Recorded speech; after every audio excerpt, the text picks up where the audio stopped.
If I reminded you that you are perfect, would you argue me down or step into your perfection? Welcome to Perfect Mode, where there are no excuses, no expectations, and we explore the world without limitations. I'm Jay Clay, rapper and spiritual teacher, with my co-host Troy Washington, your friendly neighborhood realtor. Let's be real, so let's be perfect. Everything, anything, plenty things, perfect. Everything, anything, plenty things, perfect mode. Everything, anything, plenty things, perfect mode.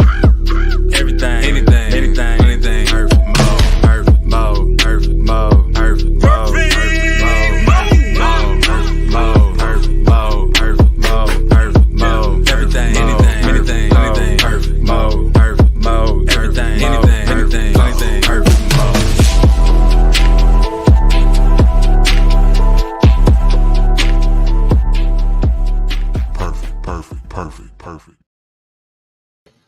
Perfect. What up? Welcome to Perfect Mode.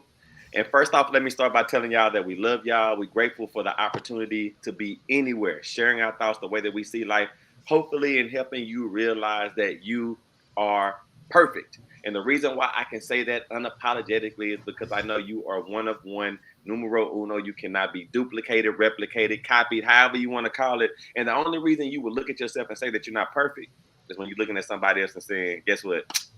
They got it out. But guess what? You got it out too.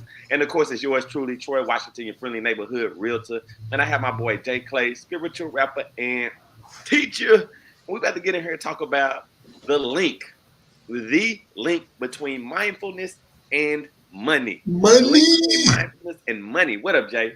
What up? Happy Sunday. Happy perfect Sunday, perfect day with all my perfect people in perfect land, doing all the perfect things because that's all we can do because we us. Yeah, man. It's feeling good on this Sunday day. On this Sunday day. So my question, as always, is going to be, well, so number one, this is definitely long overdue. That's what I'll say, first of all. Like, you know, a major, even though our life is not about money, a major part of our life involves money. I mean, we utilize it to make transactions, to barter, to do all these different things. You know, the most major part of our life is our mindfulness, period. Like, just being able to internalize, think things through, just find out what really makes sense for our perfectness. So I want to know what your thoughts were and are on mindfulness and money in regards to perfect mode, man. Man, everything.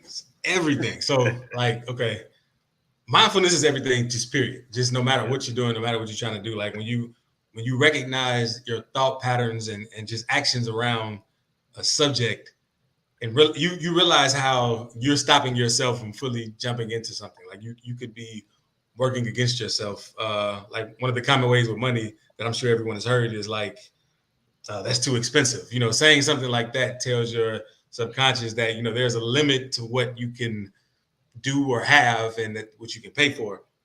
And just me personally right now, like I'm in this, I call it like I'm in this sphere of money right now. Like I'm all about, I'm in that money mindset. I'm being mindful about it. Because, you know, I went on some trips and I want to get my money up. I have some debts that I want to get rid of. And it's like, it's time, just do it. You've done it before, just do it. It's not that hard. And since I started putting my mind to it and just really focusing on it, I'll say this. So from last Saturday to this Saturday, every day I received some money, which is crazy. Like whether, like some I did work for, some was gifts, some I sold something, some I found, like, but it was just mind blowing. Like, wow, this is crazy. Like I started to focus on this and it just happened. And, you know, the money hasn't been gifted to me today yet, but you all have a chance to change that. Cash App J Clay first, 1ST. But yeah, no.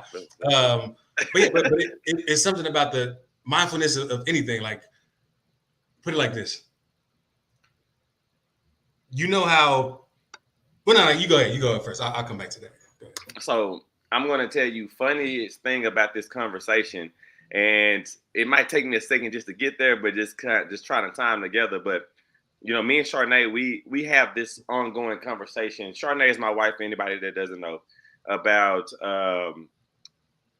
school and what's necessary for kids. You know, we always kind of looking ahead, like when our kids go to college or if they go to college.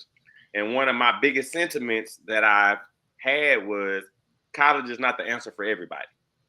So I would encourage my kids to do what makes sense for the life that they're trying to lead. So, i.e., if they want to be a mechanic, I'm not going to encourage them to go to college when they can go to automotive school to learn how to do cars. It just, to me, it doesn't make logical sense.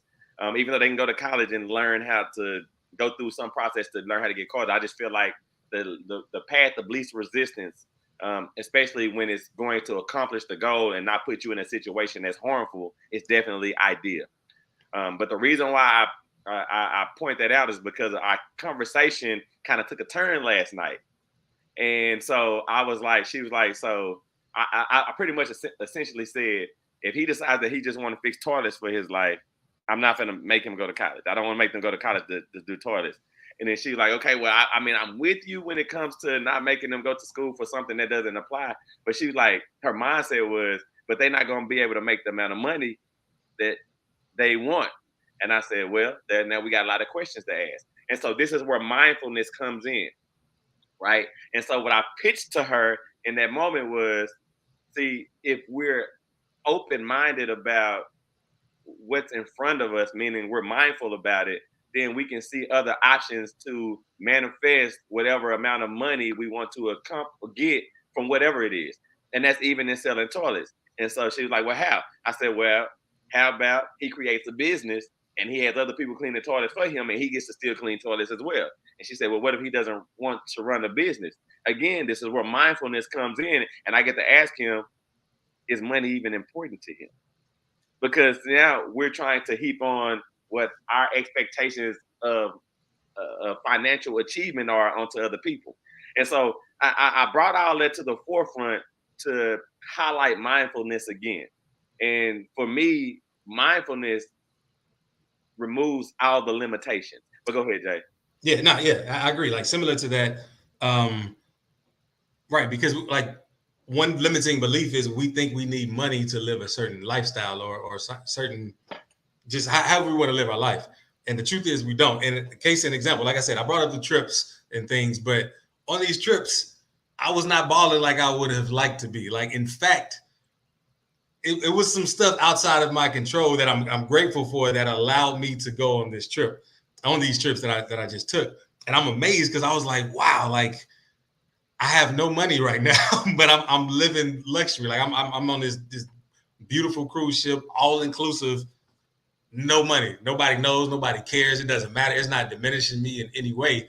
And it's cool. But now I'm in a space where, okay, now I would desire some money. And just by making a choice, a decision, it's coming to me. But it has not, I won't say it increased or diminished my lifestyle at all because I get to set that. And once I change that, my lifestyle will change as well. So that's the important thing to know. But go ahead. No. I love the whole thought process of positive mindfulness. Positive mindfulness. And the reason why I say that is because you can have negative mindfulness as well. And the reason why I say that is because there have been times, bro, when I've been on trips. And I'm going to say it like this. I didn't have enough money. And what I mean by that, there were a lot of things that I wanted to do or that the people around me wanted to do, but we didn't have the money to do those things. But the beautiful part about it was I was on vacation. I was with either my friends or my family at the time, and I was able to do something. And I love the fact that you said that you were on this trip. You didn't have enough money. And the reality of it was no, I know. But the reality of it was nobody knew that. So the only person that could be harmful to was you. The only person that in my situations it was harmful to was us. And so what ended up happening in my situation was I had to always say, well, we can't do those things right now because we don't have the funds available for it. And then you can kind of see, again, positive mindfulness kind of dwindle in other people because they feel like, well, we don't have enough to do these things. But the reality of it is the only person that's affecting is you internally. And you know, I just love the fact that you put it out like that. And I'm gonna tell you one thing. Funny enough, it's like 2 years ago. We went to Vegas, and I had money. I didn't have enough money to do all the things that we like. And I think I told you this story. When we went to, it was 2 different occasions that this actually happened on. But number one was I didn't have the money to pay for the premium tickets at the NBA league summer league. So I just bought the passes that I could get. And there was disappointment that was going through the crowd of people that we were with.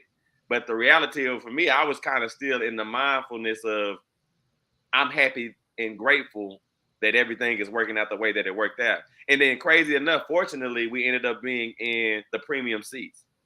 Same thing when it came to the magic show that we attended. We ended up getting tickets to sit in the back. They ended up moving us to the very front row in front of the magician, where we were actually a part of the show. And the funny part about it was the mentality that I had, I feel like facilitated it. You know what I mean? Like, first of all, nobody's coming to move anybody that's sitting back looking mad. You know what I mean? But that's a whole nother story. But go ahead, bro. Yeah. And I want to just not correct, but you said I didn't have enough money. No, I had no money. I've never not had any money before. But I was amazed because I stepped outside of myself and I'm looking, I'm like, I'm on this high-end cruise with all these wealthy people. Everything's paid for. Like it's taken care of. This is a beautiful thing. Like this is amazing. But if you would have asked me before then, like, would you want to go on this cruise? I probably would have thought, oh, I don't have that. That's not for me. I don't have enough money. I can't do this, can't do that. But we did a lot of activities. A lot of things happened, but money was not spent to do it. It was amazing to me.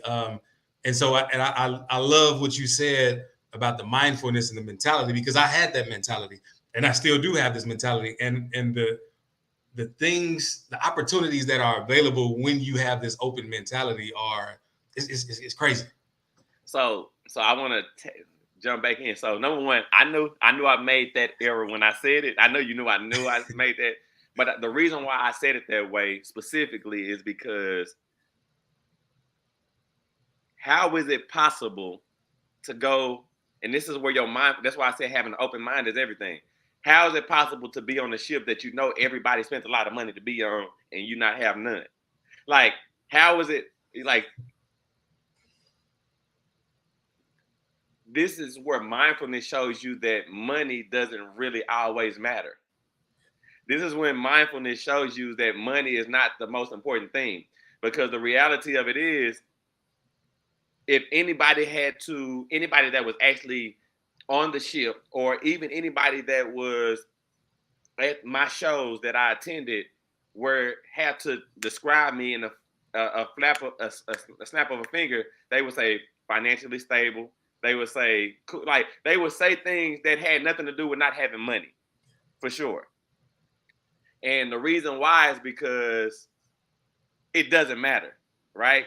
And also the fact that you're mentally in a space where you're showing that it's not an issue. Go ahead, Jay. Yeah. There's this book that I love called The Richest Man in Babylon. I probably read it like once a year. I need to read it this year. It's cool, but they just tell a bunch of different money stories. And one was about a guy who was sold into slavery and how he made it out and became a very wealthy person. And you would think, like, it's one thing to be in poverty, but to be in slavery, like that's just a different thing. But one of the things he had ended up talking, because of his mentality, he had ended up talking to like I don't know if it was a queen or somebody high up of status, and she asked him, "Thou's the soul of a free man or the soul of a slave?" And I just thought that was very powerful. And I'll just take it a step further for everyone watching. Thou's the soul of someone thriving or of someone struggling. And like when you change, when you decide who you are, when you decide the soul that you have, everything will bend to reflect that. And just by me making certain decisions, like I said this past week, that, you know what, let me go ahead and just get in accumulation mode and receive and allow myself to experience the wealthiness that I know that I am. I'm starting to see this just unfold before my eyes. And in some ways, I'm still in disbelief. I'm like, is it this easy? I know this. I talk about this all the time. It is this easy. Why am I making this harder than it is? And but I'll say this real quick. It's the funny thing is we apply this mindset to a number of things without realizing we just don't do it across the board. So it's like it's you should also be mindful of what you're being mindful of what you haven't been mindful of. Go ahead. So no. So I mean, I want to bring you back now. With that being said, what does this all mean? So mindfulness and money. Now I get it being aware of limitations that not having enough money can give you, right? Also being aware of limitations of having too much money can give you, right? Because sometimes you can be above things because of the amount of money that you have available to you at a time. But in the grand scheme of things, the link between being mindful or mindfulness and money opens up a lot or closes a lot of doors. From our standpoint, how does that help us in life, and how do we manage it? How do we get better at it so that way we put ourselves in a situation that's beneficial to us? You know what I'm saying? Like where I'm not hindered by not having it, or I am hindered by having too much, and just making sure that I'm balancing myself out in a way where I can find the ultimate joy that I'm looking for. Yeah, it's the same way with everything. Like you do things, you do it in your actions, and your actions are like exercising. So if you do a workbook or something, you learn in the course, they always have exercises. But the reason is it allows you to step into practicing this being. And exercises could be visualization. It could be meditating on the idea. It could be saying affirmations, but also just being mindful of all the things you say to others. Like, how do you think about people that you see that are very affluent, that have a lot of money, that are wealthy? What are your thoughts about them? What are your thoughts about people who don't have money, who are on the street homeless? Like, what are your thoughts about them? And when you start to notice your thoughts, you can see how you're limiting yourself in certain ways on both ends of the spectrum. It's funny that you don't even realize that you have those thoughts about both sides of the equation, no matter what, even including yourself. And funny, the first thing that came to my mind when you said affluent people was, and it's a saying that we all say, is more money, more problems, right? And you know, a part of the reason why we would share or justify being in the place that we're at is because we've already attached that if I get more, something's going to happen. Or if I get more, somebody's going to need more from me, or I'm going to have to give more to whoever, you know, because of circumstances that's just going to just come up. And, you know, the same thing with somebody on the street. And I've done some mean things to some people on the street, but just just assuming that that they're beneath you because they have less. And again, you know, the funniest part about it is whenever you get to the point where you don't have anything, if you have that kind of feeling about somebody else that doesn't have it, the picture that you know that it paints about yourself, and this is it's part of the reason why you feel the way that you feel. I don't know if this is a comment that we can read. Let me see. Oh no. Oh no. Okay. Yeah. So there's a saying, I think it's in the Bible. It's like, he that has more should be given; those that don't should be taken away. And it's like what you just said. Like it's that mindset. So let's say someone ridicules people that are homeless or in poverty, and they think they're better than them. Well, they fear being in poverty themselves, because now they're like, oh, look how I'm going to be looked. People are not going to respect me. They're imparting all the characteristics that they themselves impart on others. They're feeling that themselves. And so I'll say this. One of the things that was pointed out to me on my spiritual journey that just changed my life is the oneness of it all. And what I mean by that is the link between giving, having, being, and true knowledge. And I'll give an example. So instead of money, I'll use love, right? So everybody says, lead with love, give love, give love. So in order to give love, you have to have love to give. You can't give love unless you have love. And the thinking is, the egoic thinking, as they say, is the more you give, the less you have to give. But it's actually the opposite, because as soon as you give love, you receive it back. Like, you see it back, you feel better for it. You actually have more than you started off with by what you give. And then in order to have love, you have to be in the state of being love. You have to be love itself. That's the only way you have it to give. And the more you're in that state of being, the more you actually have, and the more that you can actually give. And in order to be love, you have to know love. Like, and that's true now. Like knowledge, knowing, giving, having, being is all the same. And if we apply this to money, you might say, well, no, money's different because when you give it, you lose it. Look at it in terms of value.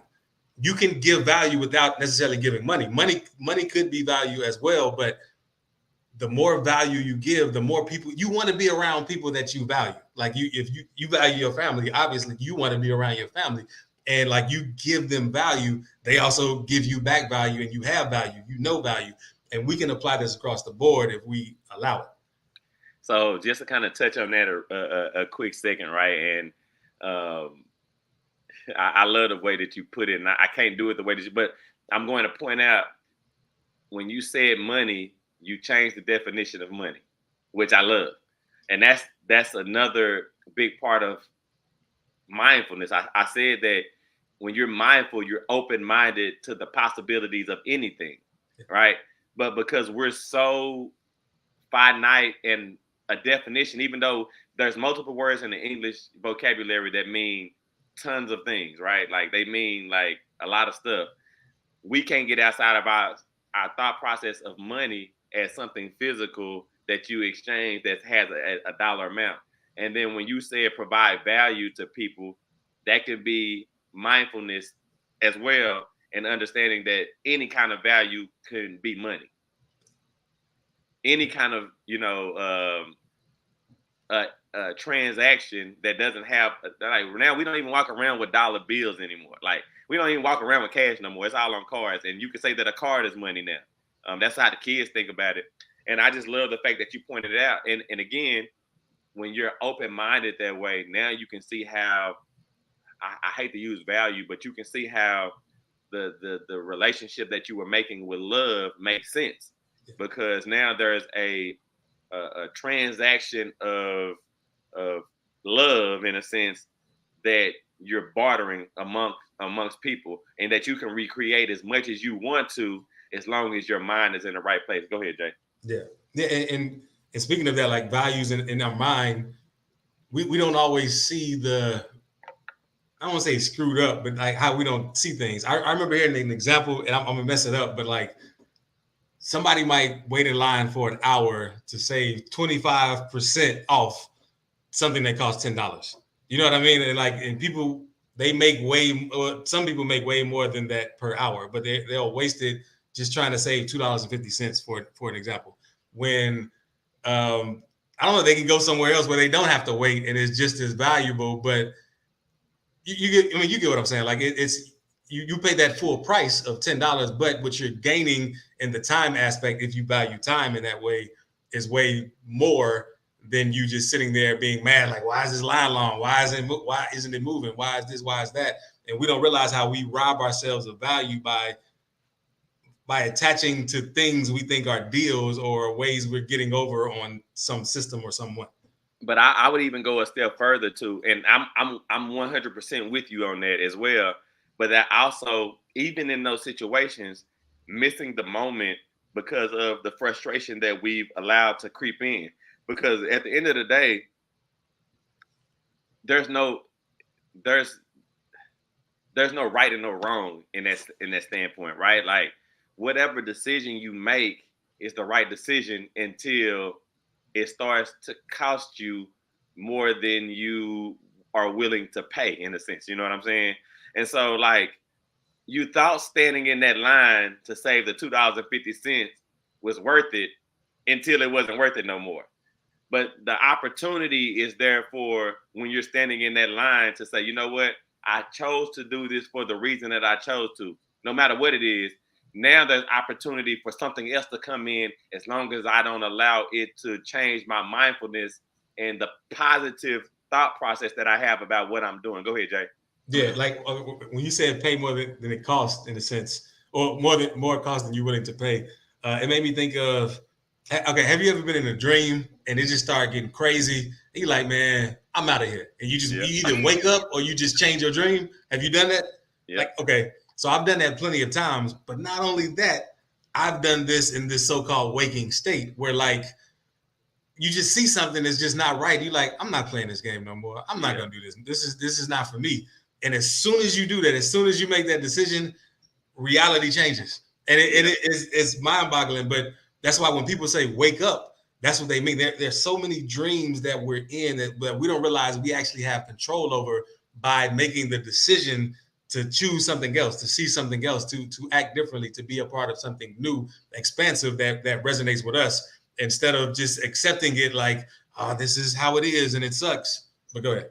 So I would again show how that's a lack of mindfulness, especially when it comes to money, right? And again, just going back to the example that me and Charnay, have when we were talking about, our kid cleaning toilets, like she couldn't get past the fact that she felt like it equated to a life not worth living.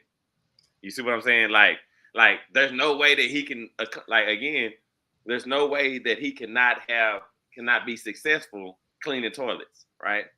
Um, Now, the crazy part is, like you said, in life, we all do these things. Like I worked in corporate America for a long time, like more than feel like half my life at this point. I worked in corporate America for a long time, and the entire time I was doing it, because my mindfulness, I wasn't open minded about what was capable with money or not having money.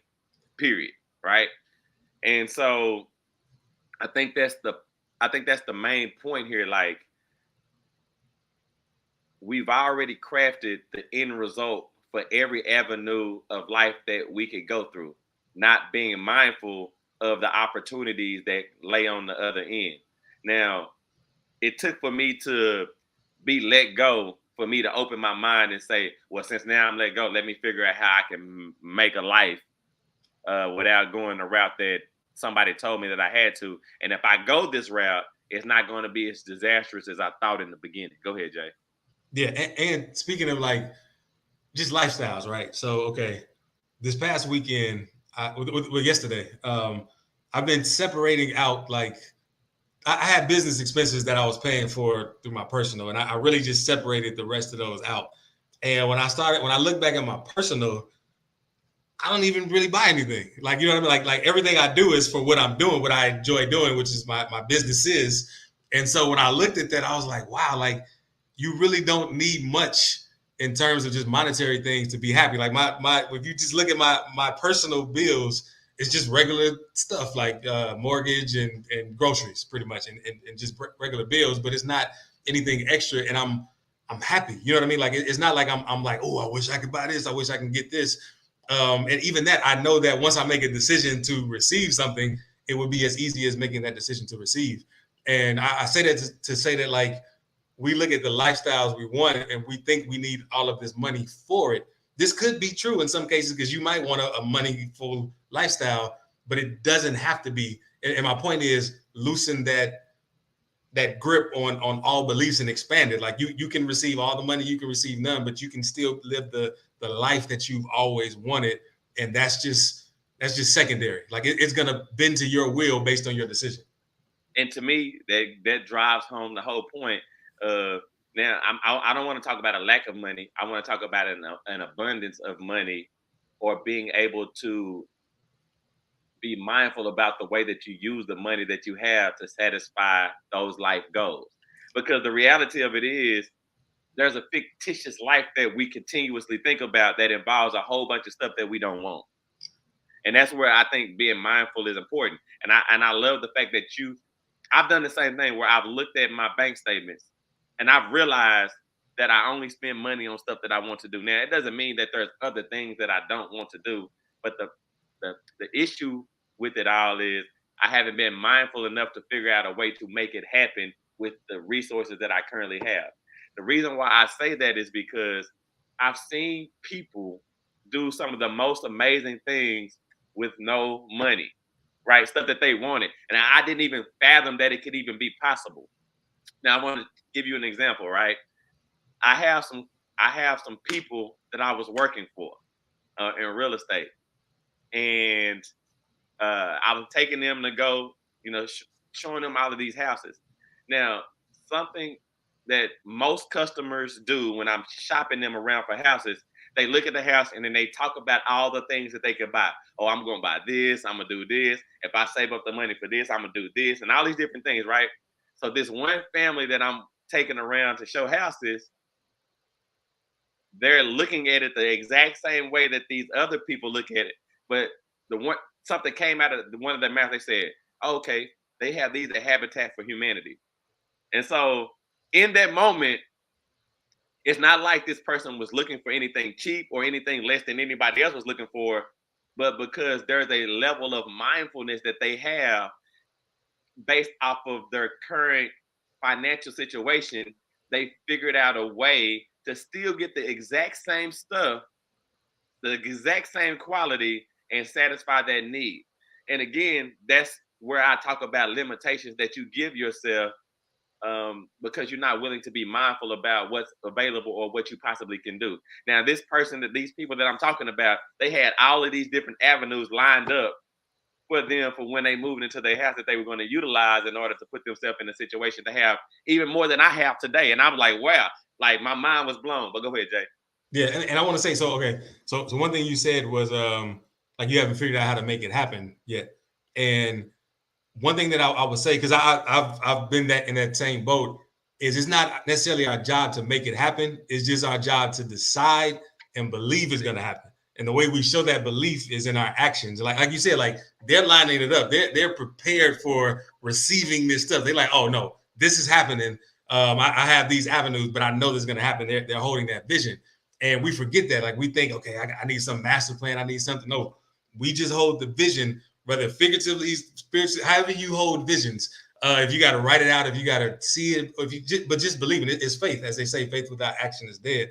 Like if you make the decision of what you want and you hold that belief, like it's going to happen. So it's really a matter of preparing yourself, doing the exercises to make yourself believe that you can do something. Like even again, physical exercises is the catalyst by way people think that they can have the body of their dreams. But there are some people that do the same regimen, but they don't have the same body. They eat the same way, they don't have the same body. But it's your mindset, and the actions just facilitate. They help you practice that mindset. So, I want to drive this home too, because you said, what are the words that you said? The belief, Yeah. That's all mindfulness. That's all putting it in the forefront. Because again, when I talk about my client utilizing these different tools, like there was not a lack of belief that mother was going to happen. Like the funny part about it is them telling me, I know that there was a process that they had to follow through in order for these things to happen, but the process was not an obstacle to them.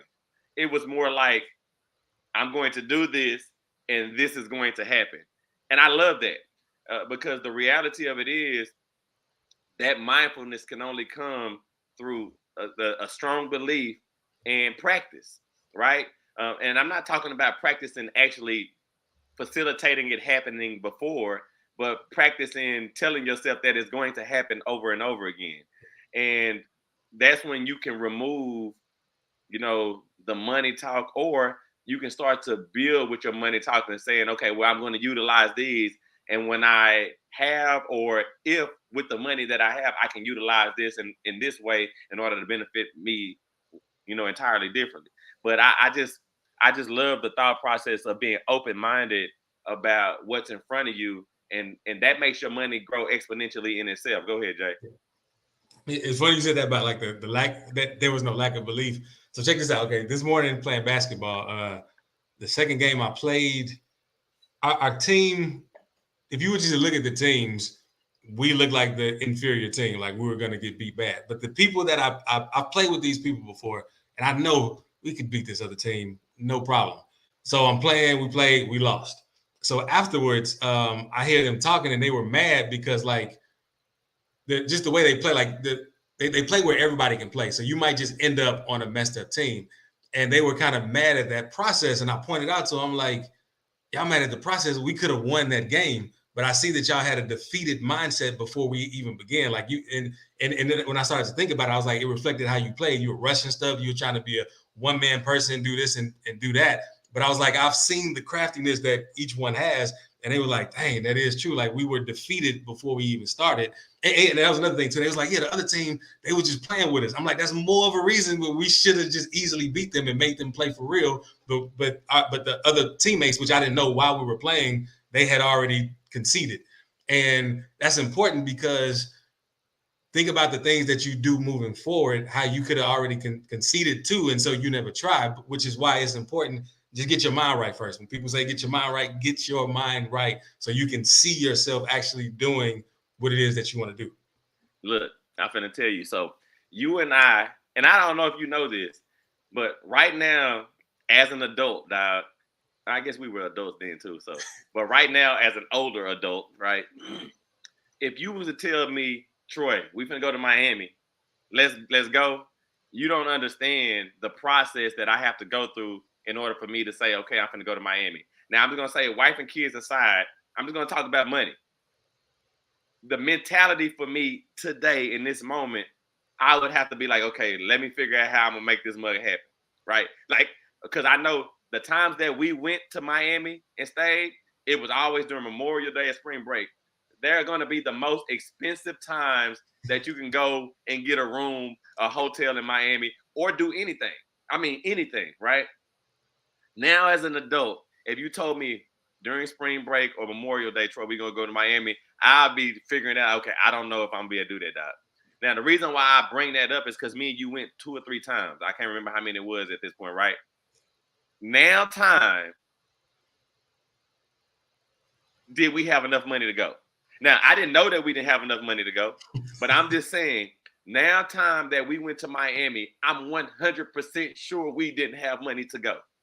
And I would tell you, now time that we went, did we feel like we did not have money to go? This is where the mindfulness has to be strong, because we went down there without a room.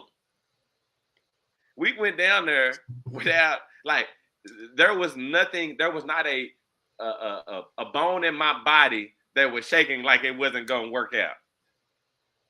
And not only that, I knew that I was open-minded enough to know that it was going to work itself out. We were going to find a place. It was going to be a good place. And we knew.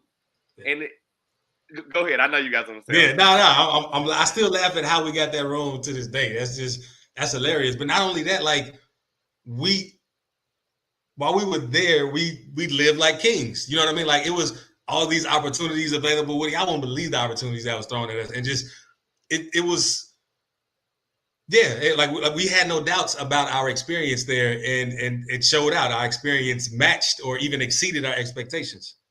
And see, to me, this is where, again, mindfulness plays a big role, because like I told you, the mindfulness can work in a negative way, which I think that's kind of how we all operate. We see a circumstance, especially when it comes to money, and we automatically deem it impossible or hard. Just even thinking about going to Miami right now, it's hard because of what I've built up in myself to do it, right? But I still remember the first time you and I went, and I don't know how much of this you remember. Spring break was upon us.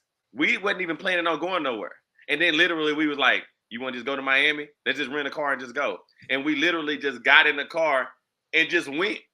We had no thought in us that it was not possible.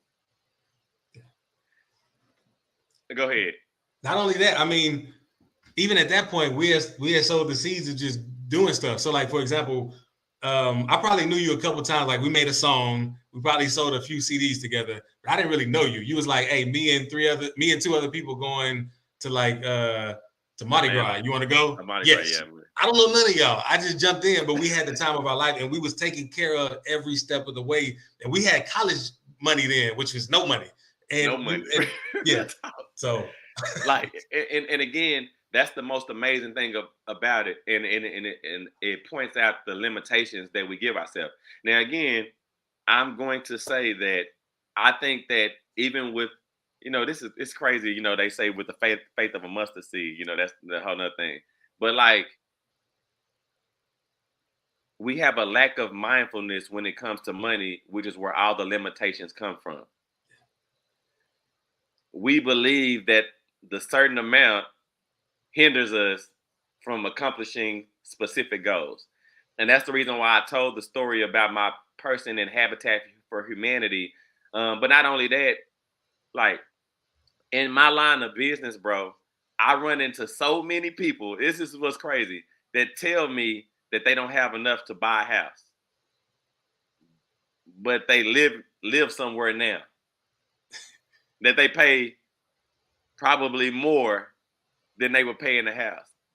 But because of the constructs of their own financial situation, they cut themselves off. Just like me talking about Miami. Like, it's sad, even in this conversation, when I was telling you and I thought about going to Miami, I felt limited, like it was impossible.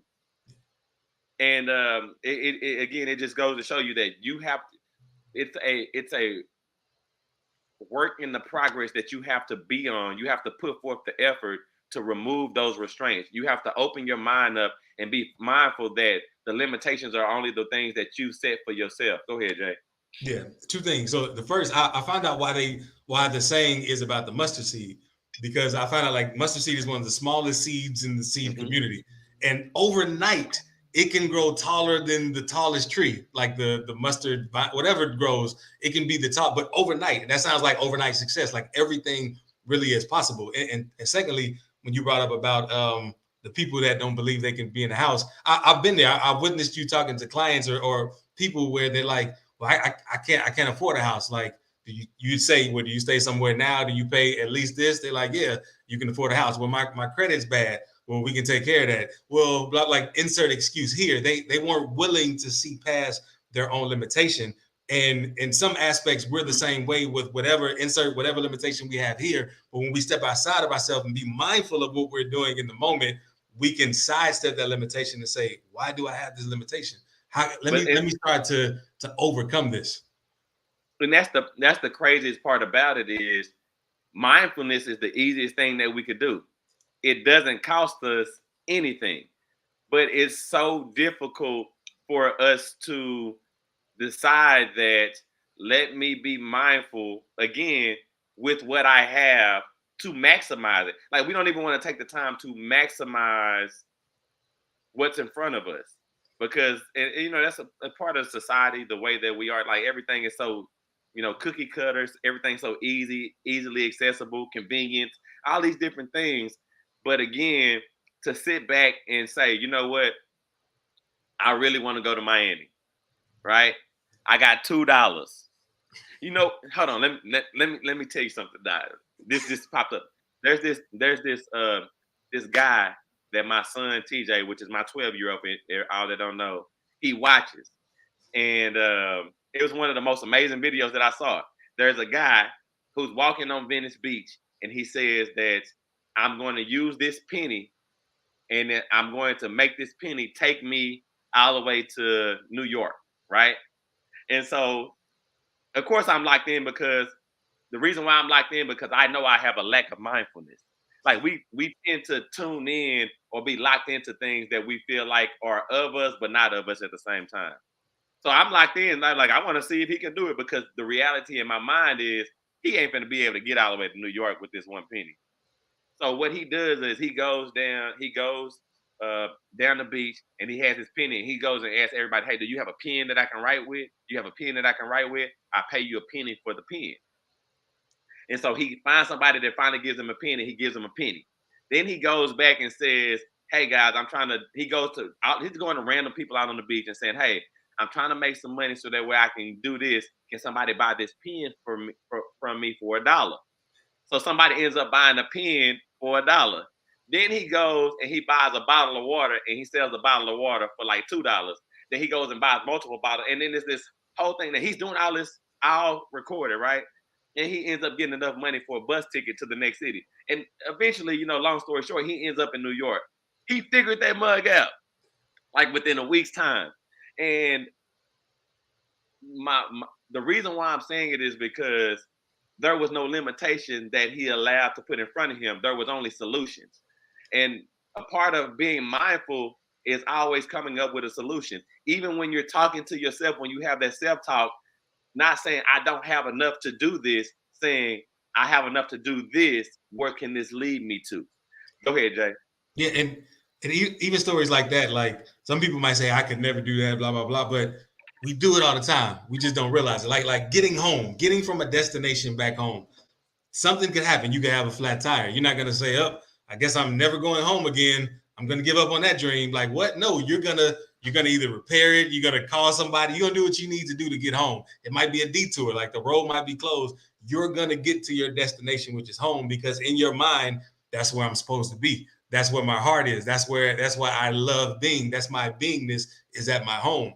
And when we can apply that to everything else, we're going to get there no matter what, no matter the roadblocks, no matter the incidents, accidents, whatever, we're going to go there. We're not going to just stop. Yeah. You know, the other thing that I think about with this is that there are tons of examples of exactly what you're talking about, what I'm talking about for us to kind of lean on. And one of them is, and again, I don't know everybody in this world, but most people that I know have all gotten something free before. Everybody. You go to the doctor, you're a kid, just for showing up, they give you a lollipop. I'm just saying. But I've literally walked into places and they were just like, you know, here you go, and then you can roll. But again, some construct in us tells us the only way that we can get these things are if we pay for them, when we know it's absolutely not true. And we have tons of examples. Go ahead, Jay. Yeah, I mean, yeah. Again, we've been kids before, right? We didn't have a real concept of money before. We just heard what our parents said or our guardian or whoever around us said about money, but we didn't know. Like we just knew what we wanted, and some kind of way it'll make it happen. Whether it's our parents, whether it's Santa Claus, whether it's a relative, like whatever, we would find a way because we didn't have that lack mentality as a kid. But then somewhere along the way, we started to believe in the hype or the misconception that you have to work for what you receive. You have to, you can work for it. And I enjoy doing work for certain things, but you don't have to. And that's the most important thing. The crazy part about that, Mug, is when does that even happen? Because my kids, using my kids as an example, my kids really could think that we're like genies or something. Like straight up, like, because they want it and then we get it.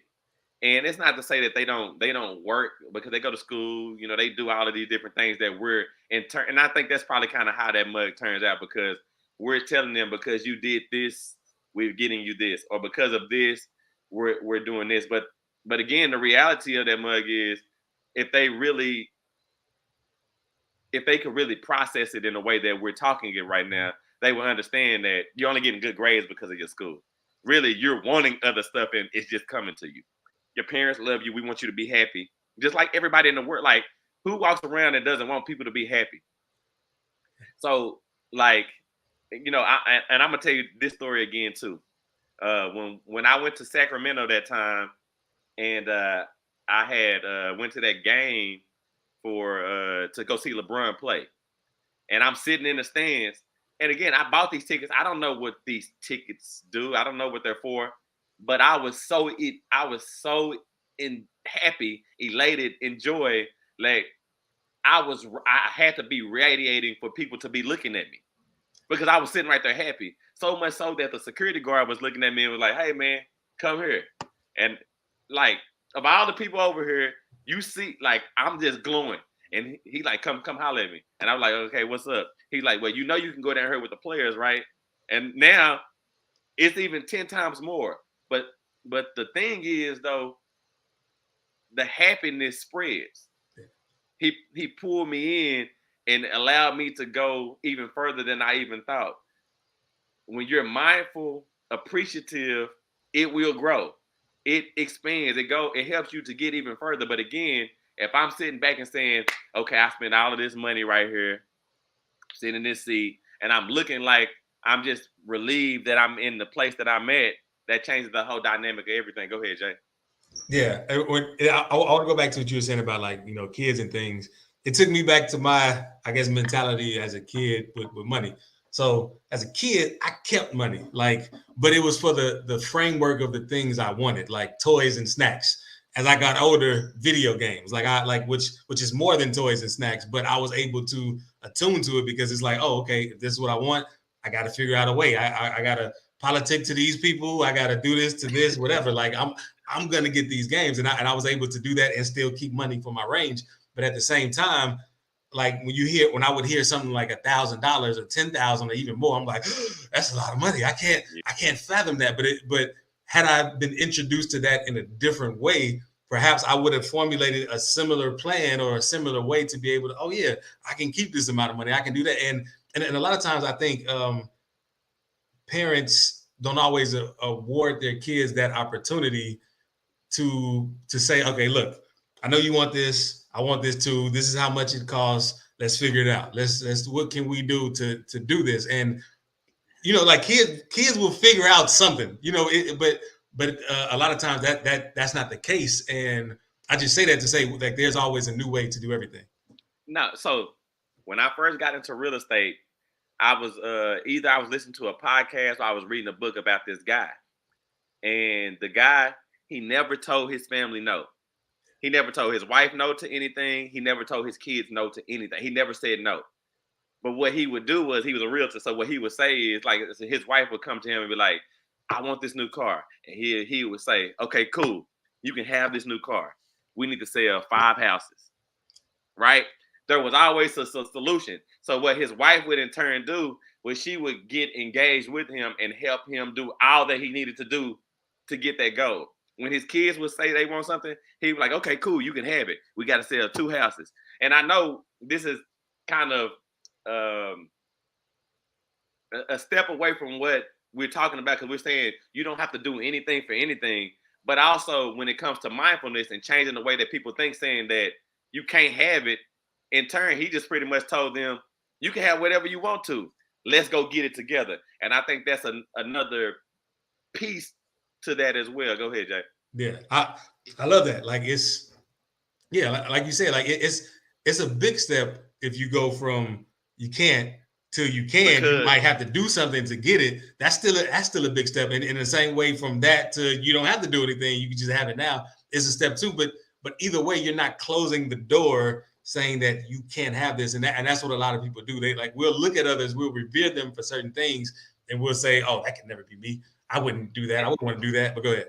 And the reason why I thought about that story is because of the story that you were saying, that's saying that when you first saw $10,000, you was like, oh, that's a lot of money. And if it had been presented to you a different way, then you wouldn't have been appalled by the amount.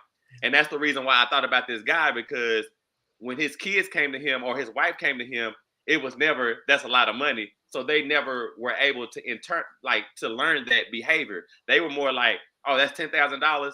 Let me go make this $10,000 so I can get it, which was a thing. But I want to just throw this in there too, because I was not present with you when you were a kid. But there's an image of you in my head as a kid, funny, sitting in front of the TV. And the reason why is because one of the stories that you told me when that you did when you was a kid, when something came on the TV that you wanted, you would just sit in front of that mug and say, I want that, I want that, I want that, I want that, I want that, I want that, I want that. And so it's funny, but I think it's tied to the show, because I think that was a piece of mindfulness, right? Like, even as a kid, you didn't feel like it was something that you couldn't have. You just felt like, in order for me to get this is what I'm going to have to do. And so you would just do that mug until either, I guess, somebody told you no, or they got that mug for you. So, it's the way that we approach stuff is everything. Go ahead, Jay. But also, too, shout out to my parents, because it wasn't like I wanted things as a kid. I mean, I wanted things as a kid, but it was like I had a lot as a kid. And then even getting older and wondering how they did this for 3 kids on the budget that they had. And I'm looking at my budget like, if I had a kid, I really be doing like how did they do this? And it's just amazing to see. But they had the mindset too that we just gonna figure it out. It's gonna happen. We gonna make this happen. We still gonna enjoy life and still have our kids enjoy life. So shout out to our parents real quick. because the reason why I want to shout this out, because something that's touted in the Black community, and it's the truth, but it's something that we kind of hold up, is that there was a lack of education, in the previous generations. But not only that, nobody taught them how money works, which is funny in this whole conversation that we're having. And the reason why I say that is because though they were not taught about money, the care that we have for it, potentially they didn't have, which means those limitations that we have that they didn't have. Because like you said, you can look and say, man, if I had a kid, woo, I don't know what's going on. But and for them, they had the kids. Like even my mama, like, it's not like my daddy was there financially providing anything for my mom. My mama just did that mug. But the other part about that mug, and you made me think about this, I remember a Christmas where my mama not only bought bikes for me and my brother, but she also bought it for other people in our family and other people in our apartments. She just bought bikes. And funny enough, my mom is doing that now. She's in Oklahoma. She don't got no kids now, take care of. But they go buy bikes for church and stuff, right? For kids at church. And again, it's just one of those things that show you that the kids that didn't have to have anything in order to get it. Go ahead, Jay. Yeah, and not only that, it just goes to show for the amount of people that desire bikes, it's people who desire to give bikes to the people. And like everything is like that. No matter what your desire is, there are energies and things that really desires to give it to you. And we only stop it because we don't think it's possible. And so it's like we're literally blocking that from our viewpoint. Yeah. And you would wonder, like, how in the world is she taking care of 3 kids and still buying bikes for somebody else? It's crazy. But I'm going to say this because I know we're pretty much at the end of the show. Look, if I could tell you anything when it comes to mindfulness and money, would be that let's stop leading. We say lead with love. Let's stop leading with limitations, right? Look and see what you have, right? If money is the deal, and expand your thinking on what you can do with it. Expand your thinking on how it can expand in itself, right?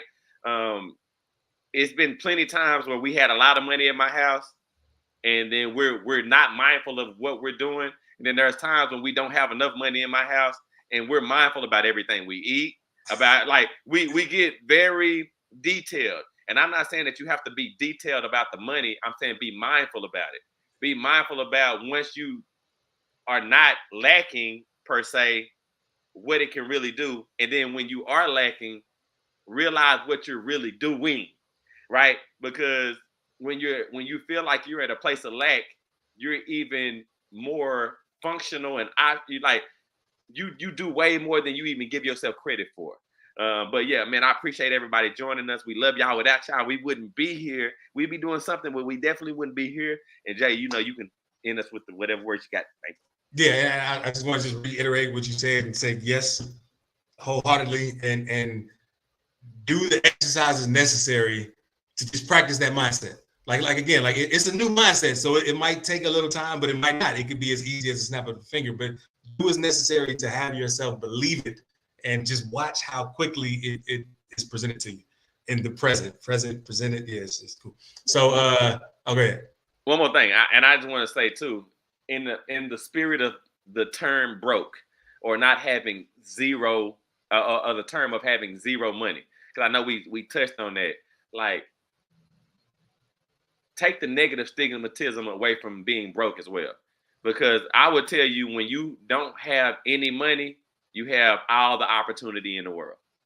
Like, you have all the opportunity in the world when you have no money, because you're open to everything. But go ahead, Jay. Yeah. And remember, everyone, you're a perfect creation. Oh, wait. Before I say that, if you found this helpful, hit the share button, share it with people. Yeah. Appreciate everybody rocking with us. And remember, you're a perfect creation made by a perfect creator. So you might as well accept your perfection and enter perfect mode. If I reminded you that you are perfect, would you argue me down or step into your perfection. Welcome to Perfect where there are no excuses, no expectations, and we explore the world without limitations. I'm Jay Clay, rapper and spiritual teacher, with my co-host Troy Washington, your friendly neighborhood realtor. Let's be real, so let's be perfect. Everything